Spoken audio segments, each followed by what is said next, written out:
close with some of the people involved. ট্রাম্পের হুমকি অগ্রাহ্য করে রাশিয়া থেকে তেল কিনছে ভারতের রাষ্ট্রায়ত্ত তেল শোধনকারী সংস্থাগুলো। ইন্ডিয়ান অয়েল ও ভারত পেট্রোলিয়াম আগামী সেপ্টেম্বর ও অক্টোবরে সরবরাহের জন্য আবার রাশিয়া থেকে অপরিশোধিত তেল কিনা শুরু করেছে। দুই সংস্থার কর্মকর্তাদের সূত্রে এ খবর জানিয়েছে রয়টার্স। সংবাদ মাধ্যম দি মিন্ট জানিয়েছে, এতে করে যুক্তরাষ্ট্রে পণ্য রপ্তানি কমে গেলেও ভারতকে উদ্বিগ্ন না হতে পরামর্শ দিয়েছে রাশিয়া। তারা বলেছে, যুক্তরাষ্ট্রে ভারতের পণ্য বিক্রি কমলেও সমস্যা নেই, রাশিয়ার বাজার ভারতের জন্য খোলা আছে। জুলাই মাসে ভারতের রাষ্ট্রীয় তেল পরিশোধনাগুলো রাশিয়া থেকে তেল কেনা অনেকটাই কমিয়ে দিয়েছিল। মূলত রাশিয়ায় তেলের ছাড় কমে আসায় তেল কেনা কমিয়ে দিয়েছিল তারা। এরপর রাশিয়া থেকে তেল কেনার জন্য ট্রাম্প প্রশাসন ভারতের পণ্য শাস্তিমূলক শুল্ক আরোপ করেছে। সব মিলিয়ে ভারতের পণ্যে এখন 50% শুল্ক আরোপ করে রেখেছে যুক্তরাষ্ট্র। শুল্ক আরোপের পরও ভারত বারবার জানিয়েছে, দেশের স্বার্থে যেখান থেকে তেল কিনতে সুবিধা হবে সেখান থেকেই তারা কিনবে। এই পরিস্থিতিতে রাশিয়া তেল ব্যারেল প্রতি $3 উন্নতি হওয়ায় আবার তেল কেনা শুরু করেছে ভারতের পরিশোধনাগুলো। গতকাল দিল্লিতে এক সংবাদ সম্মেলনে রাশিয়ার deputy chief of mission Roman Babushkin বলেন, রাশিয়া ভারত সম্পর্কের ওপর আমাদের বিশ্বাস আছে। বাইরের চাপ সত্ত্বেও ভারত রাশিয়া জ্বালানি সহযোগিতা চলবে। সম্প্রতি ভারত যখন রাশিয়ার তেল কিছুটা কেনা কমিয়েছিল, তখন চীন তেল কেনা বাড়িয়েছিল। রাশিয়ার তেলের সবচেয়ে বড় দুই ক্রেতা হলো ভারত ও চীন। যদিও ট্রাম্প এখন ভারতের বেলায় গরম হলেও চীনের বেলায় নরম। এককভাবে শুধু ভারতকে শাস্তি দিয়েছেন ট্রাম্প। সংবাদ মাধ্যম এনডিটিভি জানায়, যুক্তরাষ্ট্রের চাপ ও নিষেধাজ্ঞা সত্ত্বেও ভারতের কাছে 5% ছাড়ে তেল বিক্রি করবে মস্কো।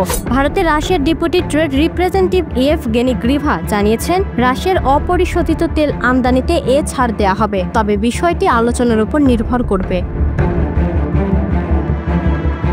গ্রিভা বলেন, রাজনৈতিক পরিস্থিতি যাই হোক না কেন ভারতের তেল আমদানি প্রায় একই থাকবে। ছাড় প্রসঙ্গে তিনি বলেন, এটা মূলত ব্যবসায়িক গোপনীয়তার বিষয়। সাধারণত ব্যবসায়ীদের মধ্যে আলাপ আলোচনার মাধ্যমে এসব নির্ধারিত হয়। গড়ে এই ছাড় 5% মতো থাকবে, কখনো একটু ওঠানামা করবে, তবে 5% কম বেশির মধ্যে সীমাবদ্ধ থাকবে।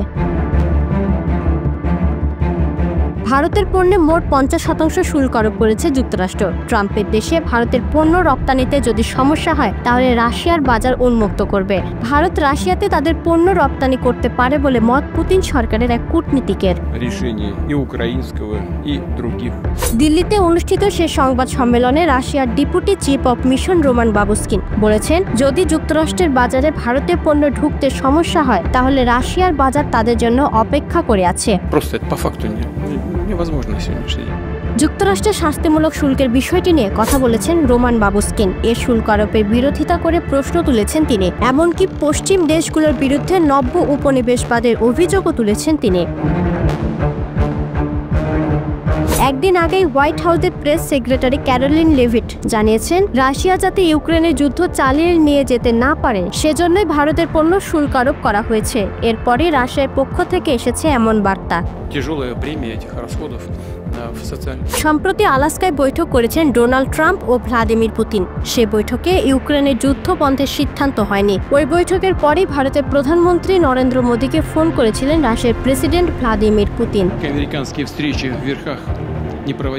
সে বিষয়ে উল্লেখ করে রাশিয়ার কূটনীতিক বলেছেন, প্রেসিডেন্ট পুতিন প্রধানমন্ত্রী মোদীকে ফোন করে ইউক্রেনের পরিস্থিতি নিয়ে কথা বলেছেন। এটাই প্রমাণ করে ভারত রাশিয়ার কাছে কতটা গুরুত্বপূর্ণ। যুক্তরাষ্ট্র ভারতকে বন্ধু হিসেবে ভাবলে এমন করতো না বলেও দাবি করেন তিনি।